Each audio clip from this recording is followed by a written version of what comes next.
All right, so team coverage continuing here with our first nor'easter of the season. Of course, a great picture sent by Kathy out of where you can see again the snow changeover has already taken place there, and it's coming down pretty quickly. So for some of us, the changeover will take place later on this morning. Some of us still receiving rain here, especially in the valley, but we can anticipate to see the change to snow between 10 and 2 p.m. today. Of course, milder temperatures, right? So that snow is heavy and wet in nature. This is not going to be light, fluffy snow. As Deanne keeps saying, it's going to be that pasty snow, and that, of course, can cause power outages, especially when it's coupled with wind gusts upwards of 30, 40 miles an hour. So for today, just keep in mind, it's not going to be pleasant. Whether you're getting heavy rain or, heavy wet snow, of course, we've got the wind gusts in play as well, decreased visibility. Temperatures will keep going down as the day goes on. So if you've already switched to snow, it's likely that you'll be staying as snow.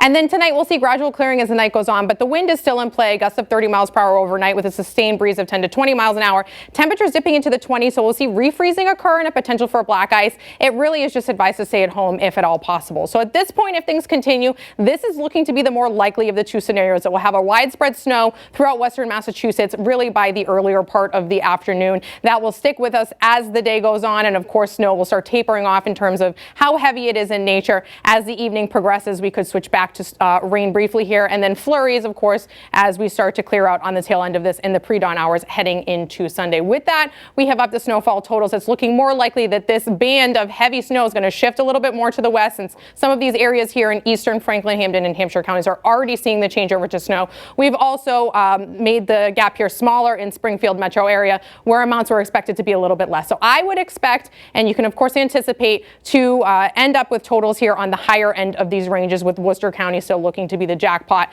And of course, the breezes are starting to pick up, but the heaviest of the wind is still on its way. We can head outside to meteorologist Dan Brown, who's going to give us an update on what things are looking like outside right now. Dan, still no umbrella, so good for you right now, right?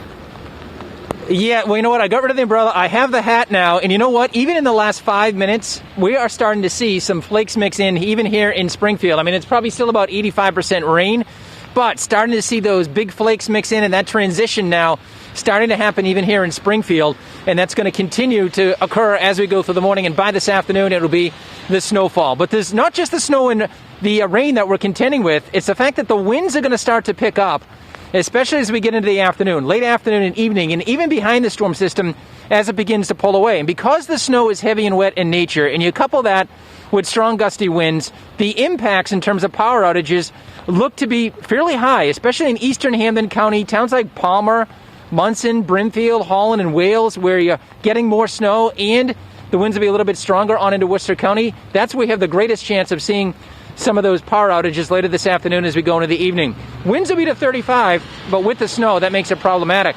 The strongest winds will actually be across eastern Massachusetts, Cape Cod, and the islands. And that's where they have high wind warnings and wind advisories that are in effect. Even as the storm moves away tonight into tomorrow, the wind swings around into the northwest, and it will still be blustery. So as we dry out tomorrow, it's cold. We're in the 30s, and when you factor in the wind, it'll feel like it's in the 20s. So the rain coming down now, but we're starting to see some of these flakes mixing in here in Springfield, and conditions are going to go downhill, certainly, as we head into the afternoon. So, Lena, certainly a big difference compared to yesterday. Can you believe we got into the mid-50s yesterday afternoon? Absolutely, and I can see the flakes accumulating on your jacket now. So thanks so much for that great update and information, Dan. Of course, like you said, things going downhill today, but the good news is, of course, once we get past this storm, tomorrow's going to be blustery and chilly, but plenty of sunshine and still on the breezy side. And then, of course, the rest of the week looking to be relatively dry and quiet, but chilly temperatures not making it out of the 30s through the middle part of this week. That's it for weather for now, everyone. Let's head on over to Briseda and see what news update she has for you.